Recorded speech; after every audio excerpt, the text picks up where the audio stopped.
हरे कृष्णा। ओम नमो भगवते वासुदेवाय नमः। ओम नमः शिवाय।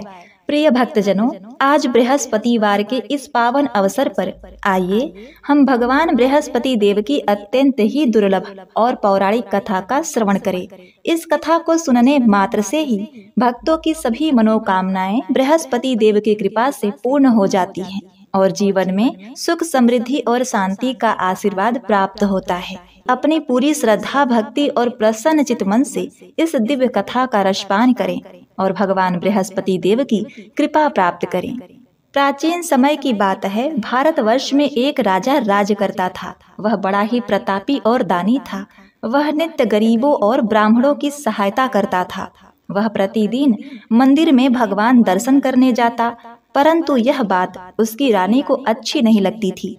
वह न ही गरीबों को दान देती थी और न ही कभी भगवान का पूजन करती थी और राजा को भी ऐसा करने से मना किया करती थी। एक दिन राजा शिकार खेलने वन को गए थे तो रानी और दासी महल में अकेली थी। उसी समय बृहस्पति देव साधु भेष में राजा के महल में भिक्षा के लिए आए और भिक्षा मांगी तो रानी ने भिक्षा देने से इनकार किया और कहा, हे साधु महाराज, मैं तो दान पुण्य से तंग आ गई हूँ। इस कार्य के लिए मेरे पति देव ही बहुत हैं। अब आप ऐसी कृपा करिए कि मेरा सारा धन नष्ट हो जाए तथा मैं आराम से रह सकूं। साधु ने कहा, हे देवी, तुम बड़ी ही विचित्र हो। धन संतान से कोई दुखी नहीं होता, इसको तो सभी चाहते हैं। पापी भी पुत्र और धन की इच्छा रखता है। यदि तुम्हारे पास अधिक धन है तो भूखे मनुष्यों को भोजन कराओ, प्याऊ बनवाओ, ब्राह्मणों को दान दो, कुआं, तालाब, बावड़ी, बाग, बगीचे आदि का निर्माण कराओ, मंदिर, पाठशाला, धर्मशाला बनवाकर दान दो, निर्धनों की कुंवारी कन्याओं का विवाह कराओ, साथ ही यज्ञ आदि कर्म करो, अपने धन को शुभ कार्यों में खर्च करो। ऐसे करने से तुम्हारा नाम परलोक में सार्थक होगा। परंतु रानी पर उपदेश का कोई भी प्रभाव न पड़ा। वह बोली, महाराज, मुझे ऐसे धन की आवश्यकता नहीं जिसको मैं अन्य लोगों को दान दूं, जिसको रखने और संभालने में ही मेरा सारा समय नष्ट हो जाए। अब आप ऐसी कृपा करें कि सारा धन नष्ट हो जाए। साधु ने उत्तर दिया, यदि तुम्हारी ऐसी ही इच्छा है तो जैसा मैं तुम्हें बताता हूँ तुम वैसा ही करना। बृहस्पतिवार को घर को गोबर से लीपना, अपने केशों को पीले मिट्टी से धोना, केशों को धोते समय स्नान करना, राजा से कहना कि वह हजामत बनवाए, भोजन में मांस मदिरा खाना, कपड़े धोबी के यहाँ धुलने डालना। ऐसा करने से 7 बृहस्पतिवार में आपका सारा धन नष्ट हो जाएगा। इतना कहकर वह साधु महाराज वहां से अंतर ध्यान हो गए। जैसे वह साधु कह के गए थे, रानी ने वैसा ही किया। 3 बृहस्पतिवार ही बीते थे कि उसका समस्त धन नष्ट हो गया और भोजन के लिए दोनों तरसने लगे, सांसारिक भोगों से दुखी रहने लगे। तब वह राजा रानी से कहने लगा, हे रानी, तुम यहीं रहो, मैं दूसरे देश को जाऊंगा, क्योंकि यहाँ पर मुझे सभी मनुष्य जानते हैं, इसलिए कोई कार्य नहीं कर सकता। ऐसा कहकर राजा परदेश चला गया। वह जंगल को जाता और लकड़ी काट कर लाता और शहर में बेचता। इस तरह जीवन यापन करने लगा।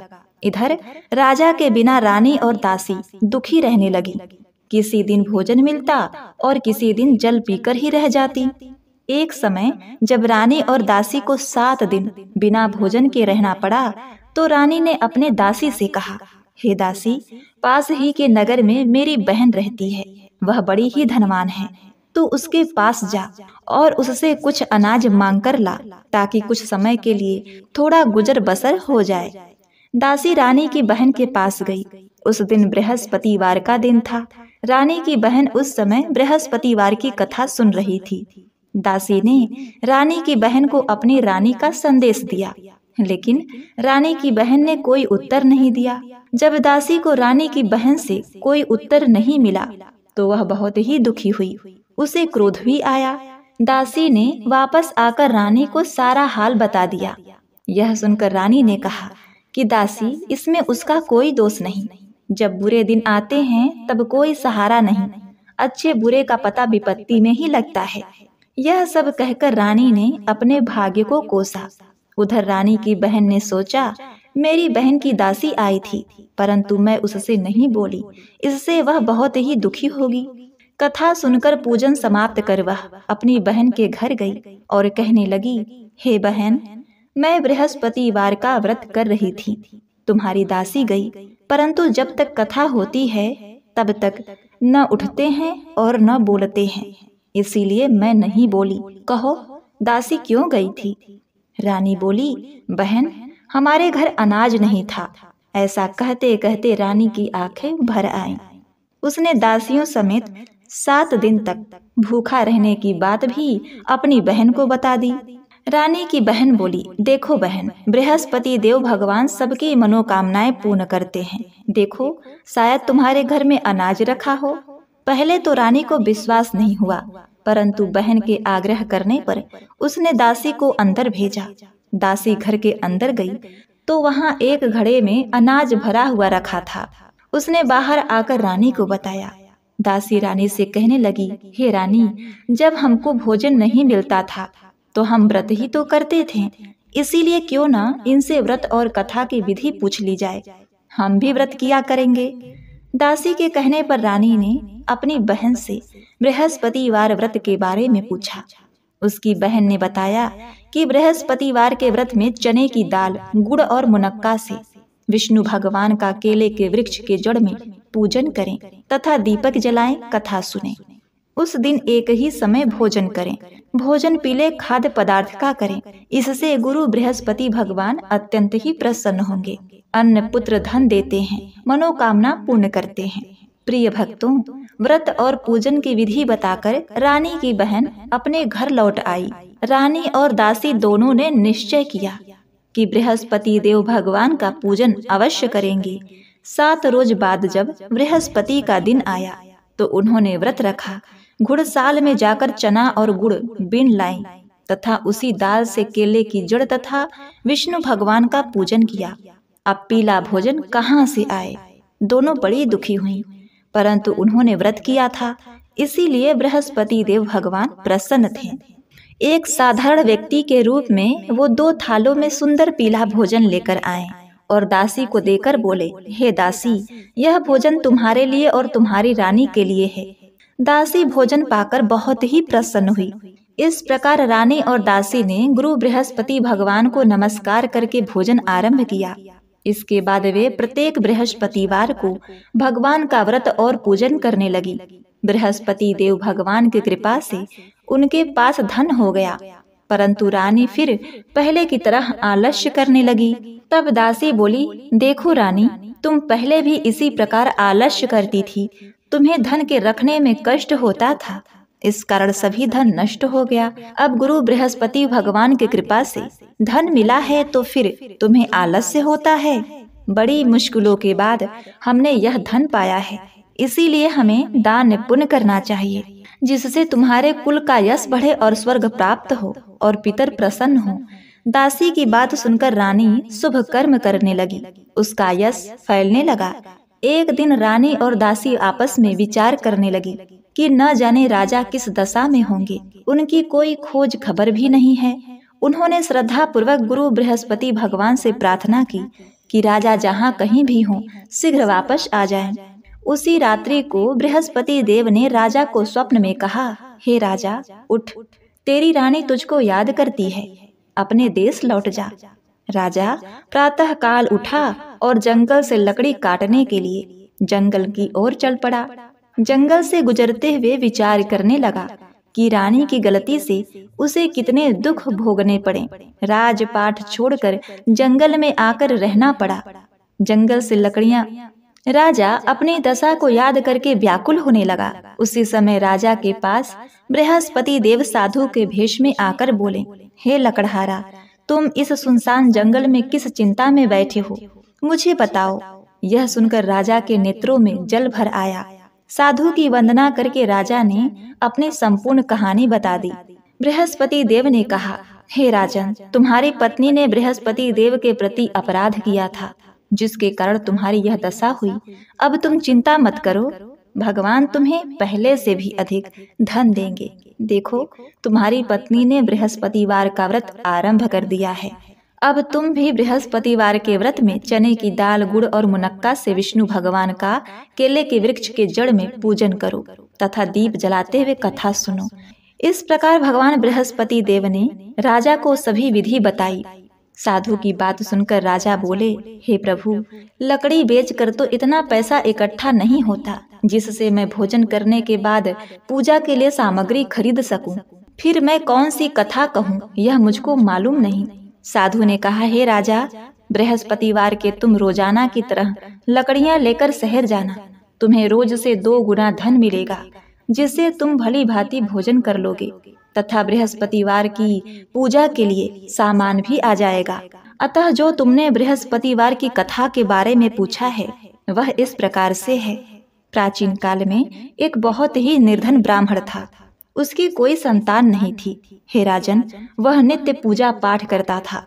उसकी स्त्री न स्नान करती थी न किसी देवता का पूजन करती थी। इस कारण ब्राह्मण देवता बहुत ही दुखी रहते थे। अपनी पत्नी को बहुत समझाते किंतु उसका कोई परिणाम न निकला। भगवान की कृपा से ब्राह्मण के यहाँ एक कन्या उत्पन्न हुई। कन्या बड़ी होने लगी। अब वह प्रातः काल स्नान करके भगवान विष्णु का जप करती, बृहस्पतिवार का व्रत भी करने लगी। पूजा पाठ समाप्त कर पाठशाला को जाती, अपनी मुट्ठी में जौ भर कर ले जाती और पाठशाला के मार्ग में डालती हुई जाती। लौटते समय वही जौ स्वर्ण के हो जाते तो उसको बीन कर घर ले आती। एक दिन वह बालिका सूप में सोने के जौ को फटकार कर साफ कर रही थी। तभी उसकी माँ ने देख लिया और कहा, हे बेटी, सोने के जौ को फटकारने के लिए सोने का सूप भी होना चाहिए। अब दूसरे दिन बृहस्पतिवार था। कन्या ने व्रत रखा और बृहस्पति देव से सोने का सूप देने की प्रार्थना की और कहा, हे प्रभु, यदि मैंने सच्चे मन से आपकी पूजा की है तो मुझे सोने का सूप दे दो। अतः हे राजन, बृहस्पति देव ने उसकी प्रार्थना स्वीकार कर ली। रोजाना की तरह वह कन्या जौ फैलाती हुई पाठशाला चली गई। पाठशाला से लौटकर जब वह जौ बीन रही थी तो बृहस्पति देव की कृपा से उसे सोने का सूप मिला। उसे वह घर ले आई और उससे जौ साफ करने लगी, परंतु उसकी माँ का वही ढंग रहा। इसी प्रकार एक दिन की बात है, कन्या सोने के सूप से जौ साफ कर रही थी। उसी समय उस नगर का राजकुमार वहां से निकला। कन्या के रूप और कार्य को देखकर वह उस पर मोहित हो गया। राजमहल आकर वह भोजन तथा जल त्याग कर उदास होकर लेट गया। अब राजा को जब राजकुमार द्वारा अन्न जल त्यागने का समाचार ज्ञात हुआ तो अपने मंत्रियों के साथ वह पुत्र के पास गया और पूछा, हे बेटा, तुझे किस बात का कष्ट है? किसी ने तुम्हारा अपमान किया है अथवा कोई और कारण है? मुझे बताओ, मैं वही कार्य करूँगा जिससे तुम्हें प्रसन्नता हो। अपने पिता की बातें सुनकर राजकुमार बोला, हे पिताजी, मुझे किसी बात का दुख नहीं है। किसी ने मेरा अपमान नहीं किया है, परंतु मैं उस लड़की से विवाह करना चाहता हूँ जो सोने के सूप में जौ साफ कर रही थी। राजकुमार ने राजा को उस लड़की के घर का पता बताया। मंत्री उस लड़की के घर गया। मंत्री ने ब्राह्मण के समक्ष राजा की ओर से निवेदन किया।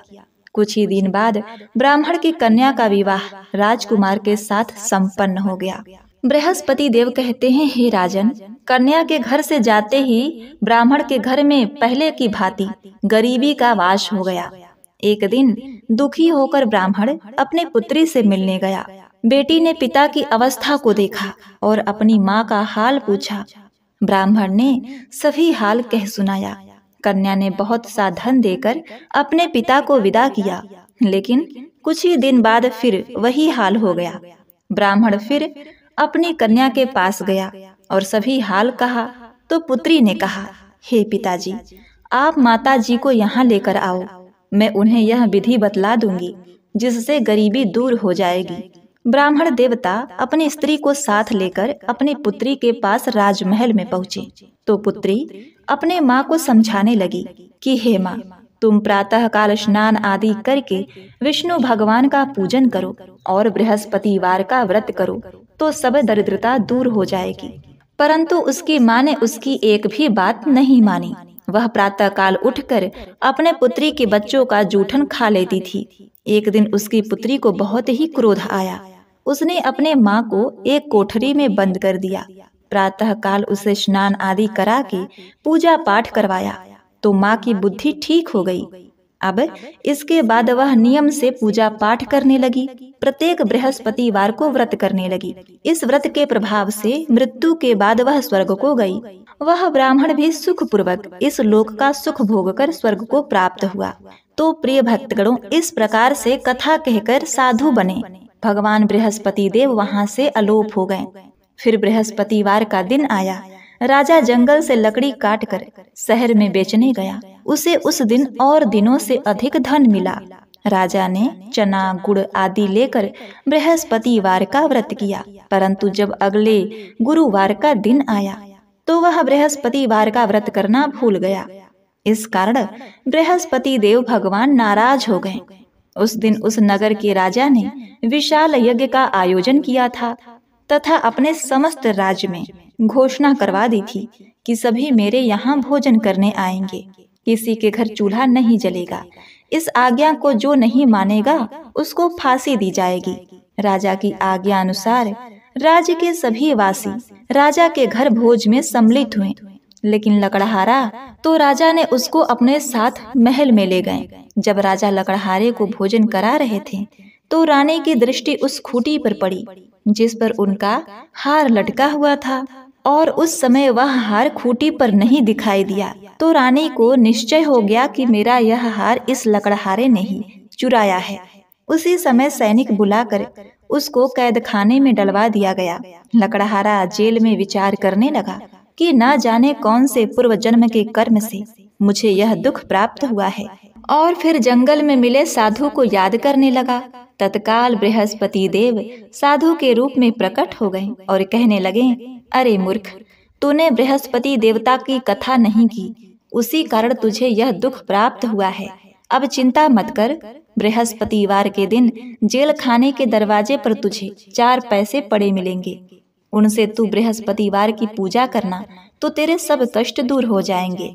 अगले बृहस्पतिवार के दिन उसी जेल के द्वार पर 4 पैसे मिले। राजा ने पूजा का सामान सैनिकों से मंगवा कर कथा कही और प्रसाद बांटा। उसी रात्रि में बृहस्पति देव ने उस नगर के राजा को स्वप्न में कहा, हे राजा, तू जिसे जेल में बंद किया है उसे कल छोड़ देना। वह निर्दोष है और तेरी रानी का हार उसी खूंटी पर लटका हुआ है। अगर तू ऐसा नहीं करेगा तो मैं तेरे राज्य को नष्ट कर दूंगा। राजा प्रातः काल उठा और खूंटी पर हार टंगा हुआ देखकर लकड़हारे को बुलाकर क्षमा मांगी तथा राजा के योग्य सुंदर वस्त्र आभूषण भेंट करके उसे विदा किया। भगवान बृहस्पति देव की आज्ञा के अनुसार राजा अपने नगर को चल दिया। राजा जब नगर के निकट पहुंचा तो उसे बड़ा ही आश्चर्य हुआ। नगर में पहले से भी अधिक बाग, तालाब, कुएं तथा बहुत सी धर्मशालाएं, मंदिर आदि बने हुए थे। राजा ने पूछा, यह किसका बाग और धर्मशाला और मंदिर है? तब नगर के सब लोग कहने लगे कि यह सब रानी और दासी द्वारा बनाए गए हैं। राजा को आश्चर्य हुआ और क्रोध भी आया। जब रानी ने यह खबर सुनी कि राजा आ रहे हैं तो उसने अपने दासी से कहा, हे दासी, देख, राजा हमको कितनी बुरी हालत में छोड़कर गए थे। वह हमारी ऐसी अच्छी हालत देखकर लौट न जाएं, इसलिए तुम दरवाजे पर खड़ी हो जा। रानी की आज्ञा अनुसार दासी दरवाजे पर खड़ी हो गई, और जब राजा आए तो उन्हें अपने साथ महल में लिवा आई। तब राजा ने क्रोध करके अपनी तलवार निकाल ली और पूछने लगे, बताओ, यह धन तुम्हें कैसे प्राप्त हुआ?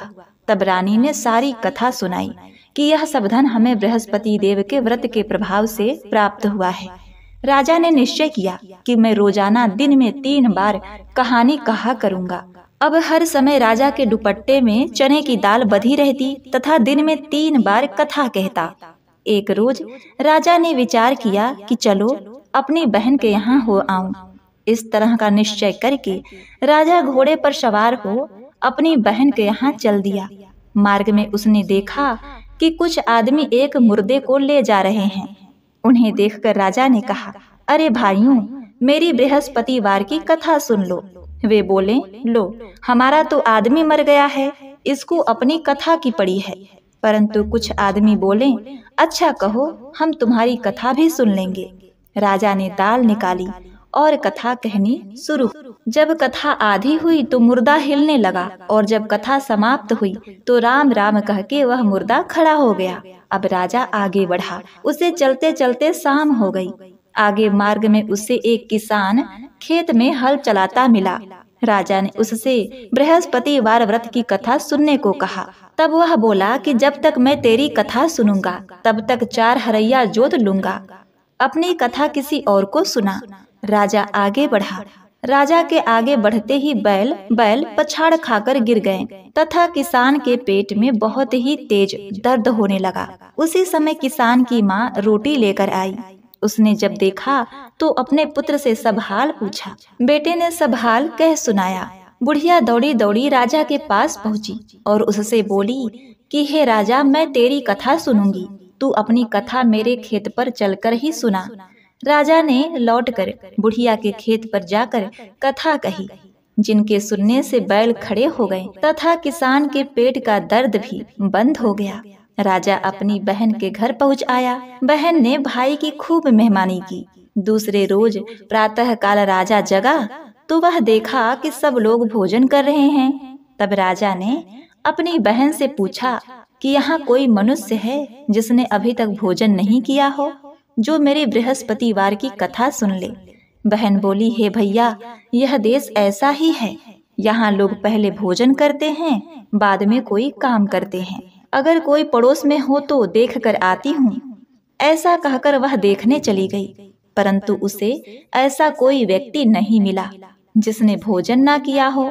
फिर वह एक कुम्हार के घर गई जिसका लड़का बीमार था। उसे मालूम हुआ कि उसके यहाँ 3 दिन से किसी ने भोजन नहीं किया है। रानी ने अपने भाई की कथा सुनने के लिए कुम्हार से कहा तो वह तैयार हो गया। राजा ने जाकर बृहस्पतिवार की कथा कही, जिसको सुनकर उसका लड़का ठीक हो गया। अब तो राजा की प्रशंसा होने लगी।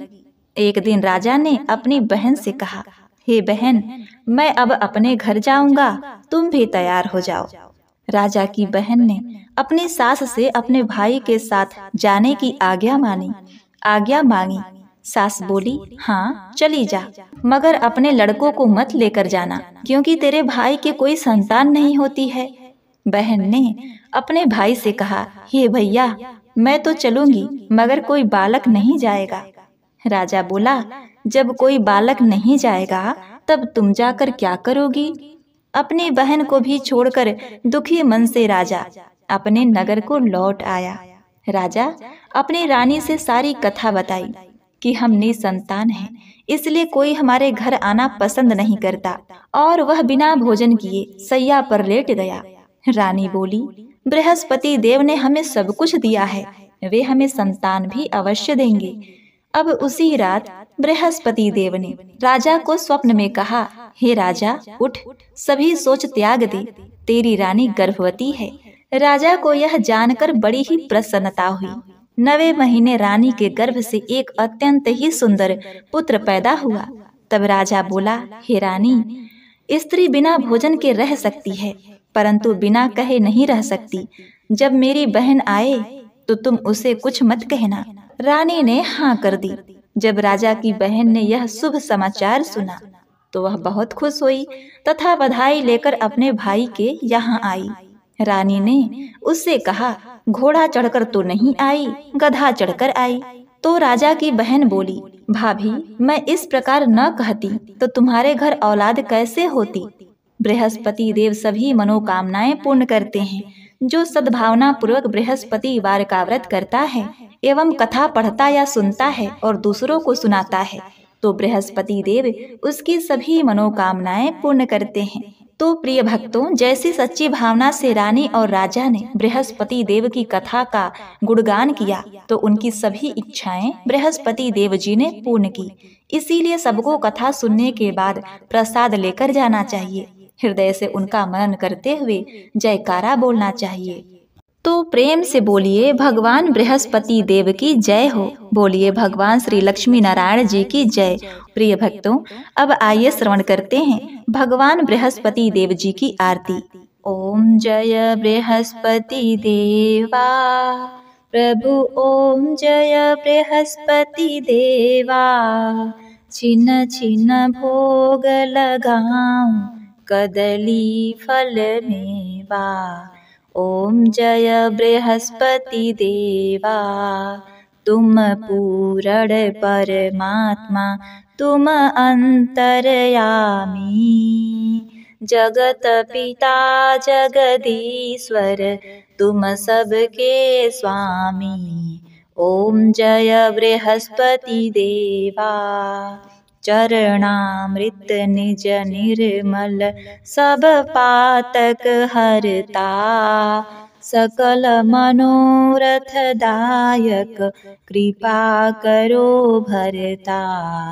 ओम जय बृहस्पति देवा, तन मन धन अर्पण कर, जो तेरी शरण पड़े। प्रभु प्रकट तब होकर, आकर द्वार खड़े। जय बृहस्पति देवा, दीन दयाल दयानिधि, भक्तन हितकारी। पाप दोष सब हरता, भव बंधन हारी। ओम जय बृहस्पति देवा, सकल मनोरथ दायक, सब संशय तारो। विषय विकार मिटाओ, संतन सुखकारी। जय बृहस्पति देवा, जो कोई आरती तेरी प्रेम सहित गावे। ज्येष्ठानंद आनंद कर, सो निश्चय पावे। जय बृहस्पति देवा। ओम नमो भगवते वासुदेवाय नमः। जय श्री हरि, जय श्री हरि विष्णु। तो प्रिय भक्तगणों, उम्मीद करती हूँ आज की यह कथा आपको अत्यंत ही पसंद आई होगी। इसलिए वीडियो को लाइक करके कमेंट में जय श्री हरि विष्णु लिखते हुए वीडियो को शेयर अवश्य कीजिएगा। और भगवान भोलेनाथ तथा भगवान विष्णु की अन्य दिव्यमयी कथाएं सुनने के लिए हमारे चैनल को सब्सक्राइब करके बेल बटन को भी दबा लीजिएगा। आप सदा सुखी, संपन्न एवं स्वस्थ रहें, इसी कामना के साथ आपसे विदा लेते हैं। मिलते हैं नेक्स्ट वीडियो में, तब तक के लिए नमस्कार।